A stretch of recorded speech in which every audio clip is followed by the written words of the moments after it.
जय मसीह की मेरे दोस्तों, कैसे हो आप सभी। मेरा उम्मीद है, विश्वास है कि आप सभी मसीह में बहुत ही आनंदित और ब्लेस्ड होंगे। प्रभु यीशु मसीह के वचनों में बढ़ते जा रहे होंगे। मेरे मसीह भाई बहनों, हम सभी अगर मसीही हैं तो हम एक काम जरूर करते होंगे अपनी लाइफ में, वो है प्रभु यीशु मसीह से प्रार्थना करना। क्योंकि एक मसीह को पता है कि उसका काम प्रार्थना करना है, परंतु किस रीति से। प्रार्थना करने का अर्थ है हम मसीह से वार्तालाप करते हैं, अपने पिता से जो स्वर्ग में है, हम उससे कनेक्ट होते हैं। कुछ अपनी सुनाते हैं, कुछ उसकी सुनते हैं। हालेलुया। लेकिन आज हम देखें तो प्रार्थना का एक रूल ही बदल दिया गया है दुनिया में। लोगों को लगता है प्रार्थना करना मतलब परमेश्वर से शिकायतें करना, मांगना, गिड़गिड़ाना, रोना, पीटना और वापस आ जाना। लेकिन मेरे प्रियो, ऐसा कुछ नहीं है। परमेश्वर नहीं चाहता कि हम रोते रहें, बिलखते रहें और गिरते पड़ते रहें। लेकिन हम उनकी इच्छा को नहीं जान पाते हैं, इसलिए हम रोते ही रहते हैं और मांगते ही रहते हैं। परंतु पवित्र शास्त्र कहता है, अगर हम उसकी सुनना शुरू कर दें तो हमें प्रार्थना में हर चीजों को मांगने की जरूरत नहीं पड़ेगी। वो सारी चीजें हमें खुद ब खुद मिल जाएगी। हालेलुया। तो हम कैसे जानेंगे कि परमेश्वर की क्या योजना है, क्या इच्छा है, वो क्या चाहते हैं। तो बाइबल बताती है, हमारे पिता को मजदूरों की आवश्यकता है जो उसके फसलों को काटे, जो उसकी भेड़ों की रखवाली करे, उसके मेमने को चराए। हालेलुया। मजदूर वो जो अपने मालिक के सौंपे गए कामों को पूरा करता है। पर अगर आज की डेट में हम देखें तो संसार में सबसे अधिक क्रिश्चियन लोग पाए जाते हैं। तो सवाल आता है दोस्तों कि क्या अब भी मजदूरों की आवश्यकता है? क्या अब भी मजदूर थोड़े हैं? तो मैं बता दूं आपको दोस्तों कि हाँ, अब भी मजदूरों की आवश्यकता है और अब भी मजदूर बहुत थोड़े हैं। क्योंकि हर एक क्रिश्चियन कहलाने वाला क्रिश्चियन नहीं होता, हर एक मसीही के अंदर मसीह नहीं होता। आज जितने आपको सोशल मीडिया पर क्रिश्चियन इन्फ्लुएंसर दिखते हैं, उनमें से 90% आपको मैं बता दूं कि वो लोग फेक हैं और उन पर मसा नहीं, ना उनके अंदर मसीह पाया जाता है। और ये बहुत ही दुखद करने वाली बात है। मेरे लोगों, हमारा परमेश्वर लोगों को छांट छांट कर अपने टीम में लेता है, अपना बनाता है। हर कोई मसीह में नहीं आ सकता। लोग मसीह में आकर भी मसीह को छोड़कर चले जाते हैं। क्यों? क्योंकि हमारा परमेश्वर अपने वृक्ष को छांटता है ताकि वो और फले। गिदोन को परमेश्वर ने सेना बनाने के लिए, टीम बनाने के लिए काम सौंपा और उस टीम में बहुत सारे इस्राएली इकट्ठा हुए, परंतु हर बार बार बार परमेश्वर उनमें से लोगों को छांटता जाता था, निकालता जाता था। और अंत में निकालते निकालते 300 लोग ही बच गए, जबकि सामने वाला दुश्मन सेना के पास हजारों और लाखों सैनिक थे। तो इसलिए दोस्तों, गिदोन की स्टोरी से हम ये सीखते हैं कि परमेश्वर को किसी भी तरह का भीड़ की आवश्यकता नहीं है। वो भीड़ इकट्ठा करने नहीं आया, वो रूहों को इकट्ठा करने आया। इसलिए चाहे आप जितने इंटेलिजेंट हो, जितने ज्ञानी हो, अगर आप मसीह के मजदूर बनना चाहते हैं तो आपको एक काम करना पड़ेगा, आपको उसकी आवाज़ को सुनना पड़ेगा। अगर क्रिश्चियनिटी में परमेश्वर से आपको कुछ लेना है तो 2 चीज़ें आपको बहुत ही ज़रूरी है जो फॉलो करना है। पहला ये कि आपको दर्शन देखना है, जो मैंने आपको कुछ दिनों पहले बताया था कि अंत के दिनों में कैसे लोग दर्शन देखेंगे। और दूसरा है कि आपको मसीह का आवाज़ सुनना पड़ेगा, उसका कहा हुआ हर एक बातों पर चित्त लगाना होगा और एग्जैक्ट उसी प्रकार उन्हें काम करके देना पड़ेगा। अगर आप यीशु मसीह की आवाज़ को सुनते हो और फॉलो करते हो तो मेरा बिलीव करो कि आप हर एक चीज़ों के मालिक बन जाओगे जिसकी आप खोज में हो। जिस चीज़ के लिए आप परमेश्वर के पास प्रार्थना, विनती, निवेदन लेकर जाया करते हो हर रोज, आंसुओं से अपने शरीर को और आंखों को भिंगाते हो, आप पाओगे कि वो चीज आपको परमेश्वर ऐसे ही दे देंगे। क्योंकि एक थिंकिंग आपके मन में है कि परमेश्वर मेरी बातों को सुने और मेरा उत्तर दे, और एक थिंकिंग परमेश्वर रखता है अपने मन में आपके लिए कि तू मेरी बातों को सुन, तो वो सारी चीजें उसी में तुझे मिल जाएगी। हालेलुया। परंतु हम उनकी ना सुनने के कारण आपस में ही फंसे रहते हैं, अपने दुखों में ही घिरे रहते हैं। मेरे दोस्तों, वो शब्द जिन शब्दों से परमेश्वर ने दुनिया को बना दिया, तो क्या हम उसका वही शब्द सुनकर अपने जीवन को नहीं बना सकते? बना सकता है। वो कल भी सामर्थ्य था, आज भी सामर्थ्य है, वो युगानुयुग सामर्थ्य है। ना वो थकता है, ना वो श्रमित होता है। इसलिए हमारा पिता स्वर्ग से आवाज लगाता है, प्रकाशित वाक्य 3 अध्याय 20 में, देख मैं द्वार पर खड़ा हुआ खटखटाता हूँ। यदि कोई मेरा शब्द सुनकर द्वार खोलेगा, तो मैं उसके पास भीतर आकर उसके साथ भोजन करूँगा और वह मेरे साथ। जीसस कह रहे, आपको बताया, जिसने दुनिया बना दिया, जिसने कुछ नहीं था संसार पर, पृथ्वी बेडोल पड़ी थी, तो उसे वो शब्द ने ही बनाया। और मेरा पिता कहता है, मैं अपनी स्वर्गीय आशीषों को लेकर, स्वर्गीय वस्तु, स्वर्गीय ब्लेसिंग लिए खड़ा हूँ। अगर वो मेरी आवाज बस सुन ले और मुझे आमंत्रित कर दे, तो मैं वहाँ आ जाऊँगा और अपनी चीजें उसके साथ बांट लूँगा, उसको अपनी गुप्त बातें सुनाऊंगा। हालेलुया। तो मेरे प्रियो, अब हमारे मन में सवाल ये आता है कि वो किसे अपना आवाज सुनाते हैं, किसे वो पुकारते हैं, कौन उसकी आवाज को पहचान पाता है? पुराने नियम में हम देखें तो शमूएल जब छोटा था, लिखा है, तब परमेश्वर को वो नहीं जानता था, क्योंकि उसको अब तक परमेश्वर ने दर्शन नहीं दिया था। बाइबल कहता है उस समय परमेश्वर का दर्शन दुर्लभ था, और उसी दुर्लभ समय में यहोवा ने शमूएल को पुकारा और उसे अपना आप दिखाना चाहा, अपनी भेद की गुप्त बातें बताना चाहा। परंतु कैसे, क्यों और कब? तो मैं इन सवालों का जवाब देता हूँ दोस्तों। यहोवा ने शमूएल को तब आवाज दी, तब उसको पुकारा, तब उसे अपना आप दिखाया जब वो राइट प्लेस में था, राइट पोजीशन में था। पहला शमूएल 3 अध्याय 3 में लिखा है, और परमेश्वर का दीपक अब तक बुझा नहीं था, और शमूएल यहोवा के मंदिर में, जहाँ परमेश्वर का संदूक था, लेटा था। पवित्र शास्त्र यहाँ कहता है कि यहोवा ने शमूएल को तब आवाज दिया जब दीपक बुझा नहीं था। हालेलुया। दीपक का अर्थ है फायर, आग। पवित्र आत्मा जो हमारे अंदर रहता है, लिखा है वो बुझा नहीं था।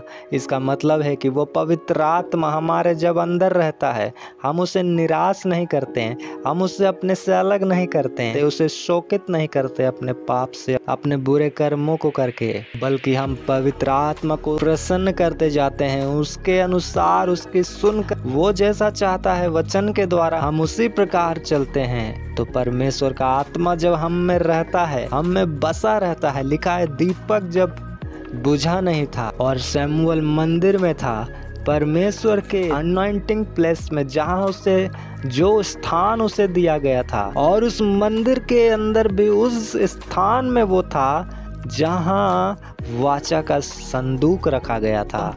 यानी कि जब हम बाइबल का एक एक वर्ड को फॉलो करते हैं, अपने हृदय रूपी पट्टियों पर लिख देते हैं, और जो स्थान जो परमेश्वर ने हमारे लिए ठहराया है, जो हमें दिया है, जिस पोजीशन में हम हैं, उस पोजीशन को, उस जगह को हम छोड़ते नहीं, हम ये सब कर लेते हैं, हम बैठ जाते हैं। लिखा है जो परम प्रधान के छाया स्थान में बैठा रहता है, वो सर्वशक्तिमान के छाए हुए स्थान में ठिकाना पाएगा।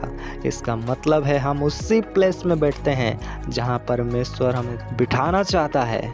परमेश्वर ने आपको जॉब के साथ ब्लेस किया, परमेश्वर ने आपको सुसमाचार का काम दिया, परमेश्वर ने आपको कुछ भी दिया, आप उसमें मेहनत करते हैं, ईमानदारी से काम करते हैं, बिना किसी को धोखा, बिना आलस किए, तो परमेश्वर उसमें प्रसन्न होते हैं। लेकिन कुछ लोग आज अपने दिए हुए स्थान को छोड़कर दूसरे के स्थान को देखते हैं कि उनका स्थान अच्छा है, उनका काम अच्छा है, उनका घर अच्छा है, और जो परमेश्वर ने हमें स्थान दिया होता है, उस स्थान में हम खुश नहीं होते, उस स्थान में हम टिक नहीं पाते हैं। इसलिए हम परमेश्वर की आवाज़ नहीं सुन पाते, इसलिए हम परमेश्वर की बातों पर गौर नहीं कर पाते हैं, क्योंकि हमारे मन में उथल पुथल मचता रहता है। समुद्र की लहरें उठती रहती है जो कभी शांत नहीं होती। जहाँ शांति नहीं वहाँ परमेश्वर का आवाज़ कैसे होगा, क्योंकि हमारा परमेश्वर बहुत ही धीमी आवाज़ से बातें करता है और जरा सा शोर उस आवाज़ को दबा देता है। इसलिए यहोवा पिता ने शमूएल से तब बातें की जब रात हो चुका था, जब वो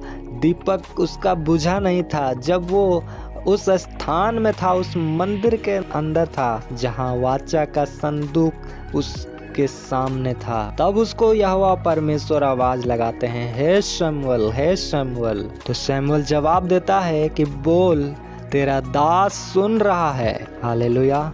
आज बहुत आत्मिक लोग हैं, बहुत ज़्यादा स्पिरिचुअल लोग भी हैं दुनिया में, परंतु वो भी स्ट्रगल में हैं, वो भी बस मांगने के चक्कर में हैं। परंतु यहोवा ने जिससे ही पुकारा, इस शमूएल ने अपना दुखड़ा नहीं सुनाया कि मेरी माँ मुझे मंदिर में छोड़कर चली गई है, मेरा भविष्य क्या है, मैं क्या करूँगा, क्या नहीं, क्या क्या क्या। परंतु वो कहता है, कह, क्योंकि तेरा दास सुन रहा है।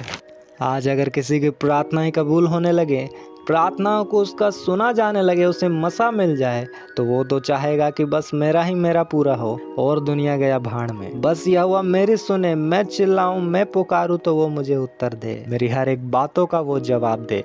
लेकिन शमूएल कहता है, सुना, तेरा दास सुन रहा है। हालेलुया। लेकिन ऐसा हम बोल नहीं पाते हैं, तो इसलिए वो आगे नहीं बोलता, वो वहीं पर रुक जाता है। इसलिए जब हम बोलेंगे कि हे मेरे पिता, बोल, तेरा दास, तेरा बेटा, तेरा बेटी सुन रहा है, सुन रही है, तब वो आएगा, आपके पास बैठेगा, वो भोजन भी करेगा और आपको अपना सीक्रेट बताएगा, आपके लाइफ के बारे में बातें करेगा। दाऊद ऐसा बंदा था मेरे प्रियो कि जैसा यहोवा चाहते थे वो एग्जैक्ट वैसा ही काम करता था, जैसा वो बोलता था वैसा वो करता था। दाऊद ने अपना कान उसके बातों की ओर लगाया हुआ था, इसलिए जब भी कुछ होता था, जब भी कहीं जाना होता था, लड़ाइयाँ करने जानी होती थी, कुछ भी, तो वो पहले यहोवा से बातें करता था, उसकी सुनता था।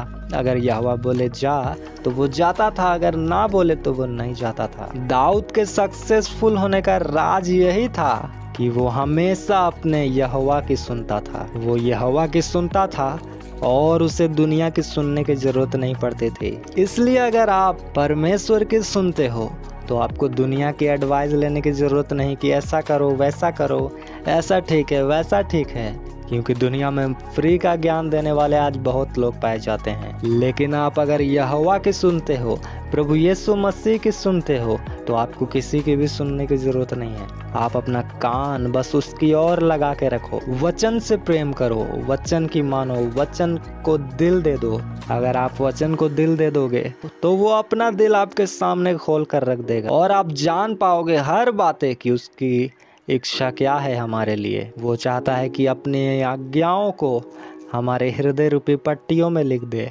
इसलिए प्रभु यीशु मसीह का चेला यूहन्ना, और उसी यूहन्ना ने प्रकाशित वाक्य का इतना बड़ा रेवलेशन लिख दिया। पर कैसे? तो यूहन्ना अपने बारे में बताता है, यूहन्ना की पत्री 13 अध्याय का 23 में, उसके चेलों में से एक जिससे यीशु प्रेम रखता था, यीशु की छाती की ओर झुका हुआ बैठा था। हालेलुया। और इसने प्रकाशन दिया।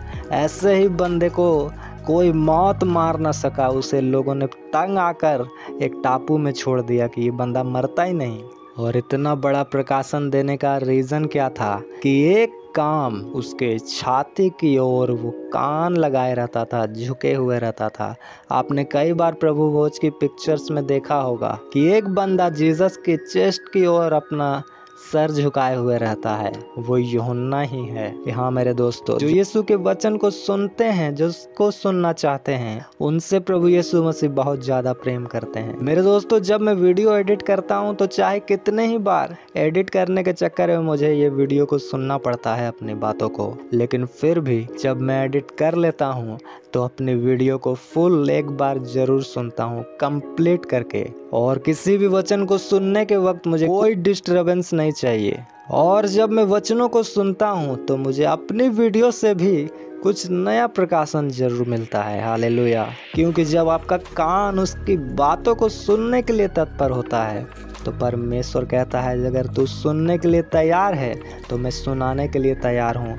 अगर तू सीखने के लिए तैयार है तो मैं सिखाने के लिए तैयार हूँ। हालेलुया। वो अच्छा चरवाहा है, कहता है बाइबल। मार्था और मरियम दोनों यीशु की सेवा करने में लगी है, परंतु यीशु मरियम से अधिक प्रेम करता है। क्यों? क्योंकि वो उसके चरणों पर बैठकर उसके वचन को सुनती है।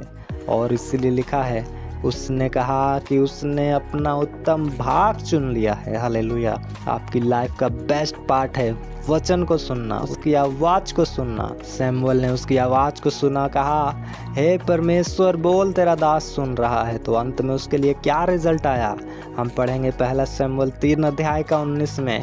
और सैमुअल बड़ा होता गया और यहोवा उसके संग रहा और उसने उसकी कोई भी बात निष्फल होने न दी। हालेलुया। बाइबल कहता है सैमुअल ने यहोवा की सुनी तो परमेश्वर उसका शब्द को बिना पूरा हुए गिरने नहीं देता था। ऐसा बात नहीं था वहाँ कि बार बार उसे यहोवा पिता कुछ कहते थे कहने को तभी वो कहता था। नहीं, वो कुछ भी कहता था तो परमेश्वर उसे पूरा करने की रिस्पॉन्सिबिलिटी लेते थे। तो अब आप सोचो मेरे दोस्तों कि आप सुनना चाहते हो या सुनाना चाहते हो। जीसस को सुनाना अच्छी बात है, मांगो तो दिया जाएगा, मगर मांगते रहना गलत बात है। वचन पर मन लगाना जरूरी है, चाहे वो आशीष का वचन हो चाहे श्राप का वचन हो। हमें हर एक वचन को कान लगाकर सुनना है। हालेलुया। जब हम वचन को सुनते हैं, जब हम वचन को देखते हैं तो हमारा दोनों आँख और एक मुंह उस वचन की ओर गड़ जाना चाहिए। चुपचाप होकर